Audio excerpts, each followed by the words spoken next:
Avant de vous proposer deux gros épisodes qui arriveront après cette vidéo, je voulais aborder un sujet un peu plus léger, mais tout aussi passionnant, dans lequel je vais parler d'un synthétiseur musical qui est certes rudimentaire, mais dont la taille est celle d'un composant de 4,5 mm de côté. Alors techniquement, un synthétiseur, ça se définit comme étant un système capable de générer et moduler des sons sous forme de signal électrique. Et comme on va le voir, c'est exactement ce qui se passe dans ce petit boîtier. Alors ceux d'entre vous qui me suivent sur SoundCloud ou qui ont déjà écouté mes musiques électroniques savent que le synthétiseur est un instrument qui m'est familier. En revanche, ce qui est certain, c'est que je n'utiliserai jamais ce synthétiseur-là dans mes morceaux.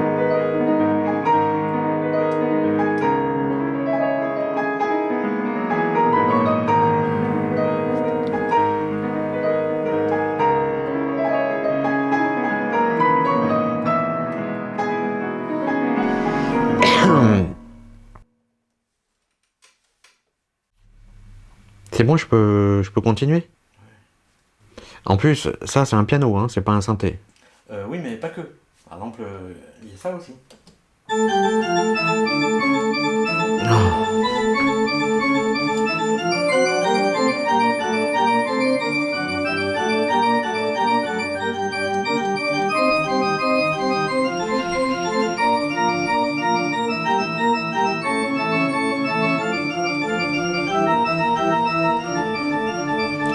Oui, c'est bon, je pense qu'on a compris là. Oui, ou encore ça par exemple. Oui, non, mais c'est bon, on a compris. Donc, de toute façon, depuis le temps que vous le réclamez, oui, je ferai un épisode bientôt sur les synthétiseurs et leurs principes de fonctionnement. Voilà, donc maintenant, on va revenir au sujet du jour. Ce composant est donc surtout destiné à un usage pour les faire-part ou les cartes dépliantes type carte de Noël, de vœux, jour de l'an, anniversaire, etc. Et aussi pour les jouets très bon marché qui ont besoin d'une petite illustration sonore. Vous savez, le genre d'illustration qui vous tape sur le système au bout de 30 secondes et qui vous donne envie de tout arracher. Et le plus étonnant, c'est que ce composant ressemble en tout point de l'extérieur à un transistor bipolaire en boîtier TO92. Sauf que lui ne contient pas seulement une jonction NPN ou PNP, il contient véritablement un circuit intégré avec plusieurs centaines de transistors à l'intérieur. Donc je vous propose de l'explorer en détail, en commençant d'abord par une rapide expérimentation électrique, et ensuite en le désossant complètement pour analyser sa puce de silicium au microscope, parce qu'il ne faut pas oublier qu'on est quand même dans un épisode de microscopie. À titre de comparaison, voici quelques transistors bipolaires en boîtier TO92 que j'ai puisé dans ma réserve, et comme je vous le disais, il n'y a aucune différence notable avec ce nanosynthé au même facteur de forme que je tiens au bout de cette pince, et ceci est bien évidemment volontaire de la part du concepteur pour des raisons pratiques. Il faut savoir que ce composant existe en 14 références différentes, chaque référence désignant une mélodie préprogrammée selon le tableau suivant. Celui que je possède est le T19L, c'est-à-dire qu'il joue la mélodie Lettre à Élise de Beethoven. Et dans un premier temps, je vais utiliser ce transducteur piézoélectrique comme organe de sortie relié au T19L puisqu'il est en mesure de gérer directement ce genre de disque piezo pour produire les sons de la mélodie. Je vais donc utiliser une plaque d'essai pour réaliser le montage rapidement sans que cela nécessite de soudure. En électronique, on se sert fréquemment de ce genre de plaque pour faire du prototypage rapide de circuit. Voilà ce que ça donne, on a seulement deux composants en circuit et je vais maintenant pouvoir l'alimenter en 3 volts.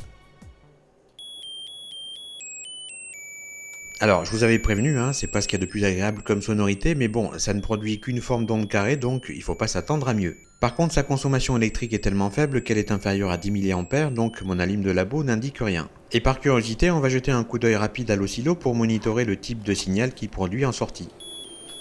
C'est bien une forme d'onde carrée. Sur les quelques stades de mesure affichés, celle que je trouve la plus intéressante est celle-ci, la fréquence qui équivaut à la hauteur de la note jouée. Autre petite expérimentation rapide, avec un condensateur de 1 microfarad, une résistance de 4,7 kΩ et un transistor NPN de type 9018, on peut monter un petit circuit d'amplification qui permet d'exploiter un petit haut-parleur plutôt qu'un disque piezo. Et j'utiliserai ce haut-parleur là qui a une impédance de 8 ohms. Voilà ce que ça donne une fois les composants placés sur la plaque d'essai. J'injecte les 3 volts. Voilà, le circuit d'amplification fait son travail, ça casse encore plus les oreilles. D'ailleurs, la consommation a forcément un peu grimpé au-dessus des 10 mA. Et au niveau des mesures, on était à 3,20 volts en crête à crête tout à l'heure, on est désormais à 10,6 volts après amplification, ce qui explique que l'intensité du courant est aussi plus élevée. Et avant de passer à son décortiquage, voici une rapide explication de son fonctionnement. Le contrôle de l'exécution du système se trouve dans ce bloc-ci. L'oscillateur ici produit un signal carré de 64 kHz, le plus précis possible, qui sert de base de temps pour cadencer le générateur de battements, de tempo et le générateur de notes. Le générateur de tempo peut produire de 128 à 1920 notes par minute selon 15 réglages. La mémoire ROM masquée est découpée en 3 matrices dont la combinaison permet de stocker jusqu'à 64 notes sur 6 bits chacune, 4 bits pour la hauteur et 2 bits pour la durée. Pendant l'exécution, un compteur est utilisé pour indexer les notes dans la ROM. Le signal injecté depuis l'oscillateur dans le générateur de son est modulé selon le code de la note courante et traverse un petit circuit d'amplification avant d'être routé vers la borne de sortie. Voilà, alors évidemment il n'y a aucun filtre ni contrôle de l'enveloppe ni rien d'autre, mais pour l'usage qu'on en a, il n'y en a pas besoin. Alors l'extraction de sa puce de silicium va nécessiter la manipulation d'acide sulfurique concentré chauffé à environ 150 degrés, donc je prends des précautions d'usage car en plus d'être dangereux, c'est extrêmement toxique. À partir du moment où je place le composant dans le bain d'acide à la température requise, l'époxy noire qui compose le boîtier se dissout inexorablement et au bout de quelques minutes, c'est tout le bain d'acide qui a pris cette coloration noirâtre, ce qui signifie qu'il faut le vider et en refaire un autre. Au bout de la troisième phase d'acide fraîche, l'essentiel de l'époxy a disparu, il ne reste plus que la minuscule puce et son support, puce que je m'empresse de récupérer et de séparer du reste.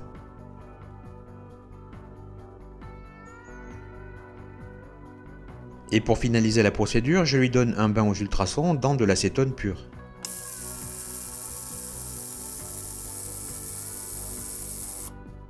On passe maintenant au microscope d'observation et afin que vous ayez un repère d'échelle, j'ai placé en fond du papier millimétré sur lequel je pose la puce et vous voyez qu'on pourrait presque en mettre deux dans un carré de 1 mm². Et juste à titre de comparaison, voici la puce d'un microcontrôleur contenant quelques millions de transistors et dont la surface est de 42 mm², soit 6,5 mm de côté. Passons maintenant à une analyse au microscope optique de surface et pour l'instant je suis à un grossissement de x200. Alors ce qui est un petit peu dommage ici, c'est que la couche métallique supérieure qui est constituée de toutes ces pistes qui relient les transistors, condensateurs et résistances entre eux, masque quasiment intégralement les composants qui sont situés au niveau des couches inférieures, donc de l'autre côté de ces pistes. C'est un peu comme si on regardait un circuit imprimé par l'arrière en essayant de voir par transparence les composants situés de l'autre côté. Il y a déjà cependant certaines choses que je peux dire. On a en bas les 3 plots sur lesquels sont reliés les pattes du composant et les serpentins qui les entourent sont des résistances. Il y a un 4e pad à gauche qui doit sans doute servir pour du testing, à moins que ça ne soit le switch qu'ils appellent One Shot dans le datasheet pour une version du composant fournie avec 4 pattes. Maintenant voici les 7 différents blocs que j'ai pu identifier.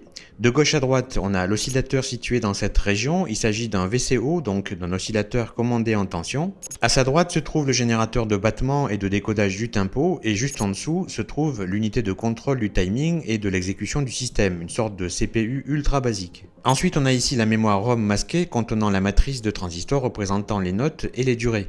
Et juste en dessous se trouve le générateur et modulateur de tonalité. Tout à fait à droite se trouve le système d'amplification dont la sortie est directement liée à la première patte du composant. Pour finir, on a un dernier bloc ici qui va gérer l'alimentation du système ainsi que la régulation interne des tensions car il est stipulé dans le datasheet que ce composant accepte une tension d'entrée située entre 1,3 V et 3,3 V.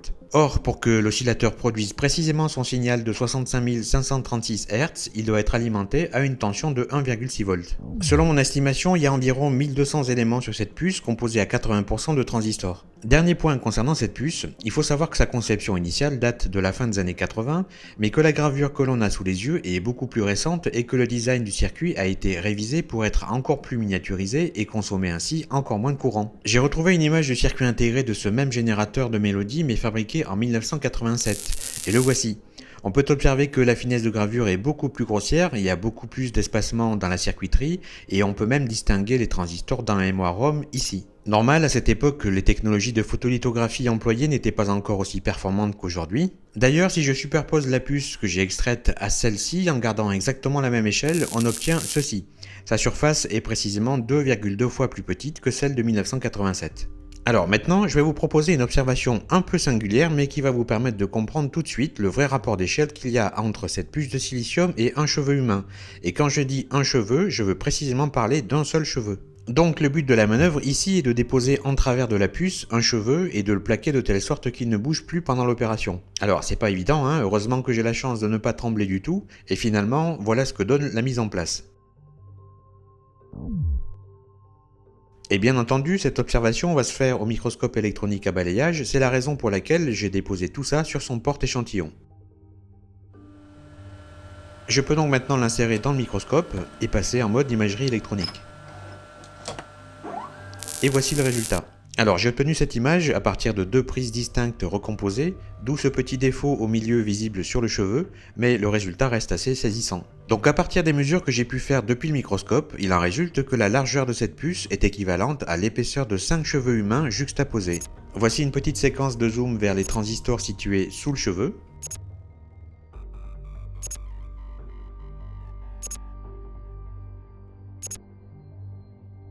Et pour finir en beauté, voici un détail de la surface de ce cheveu à un grossissement de 1750 fois. Alors si vous entendez un bruit de fond, c'est parce que le microscope électronique à balayage est toujours allumé, étant donné que je vais encore en avoir besoin. Oui, parce que je voulais vous exposer un problème que j'ai rencontré en préparant cet épisode, parce que je suis certain qu'il va en intéresser plus d'un. Alors en fait, pour me procurer le composant UM66T que je viens d'analyser en détail, je suis passé par eBay et j'ai commandé à un vendeur chinois plutôt bien évalué puisqu'il était à 99,6%, ce lot de 10 qui était vendu à un prix attractif de 6 €. Or, il se trouve que lorsque j'ai commencé mes tests sur la plaque de test, aucun de ces composants ne m'a sorti le moindre son. Par contre, j'obtenais une consommation de courant tout à fait anormale d'environ 1 ampère à une tension de 3 volts. Alors bien sûr, j'ai rapidement compris que je m'étais fait entuber et que j'avais affaire là à un composant qui n'avait absolument rien à voir avec un UM66T. Donc j'en ai commandé d'autres à un autre vendeur, européen cette fois-ci, mais il était bien plus cher puisque j'ai eu un lot de 3 pour 5 €.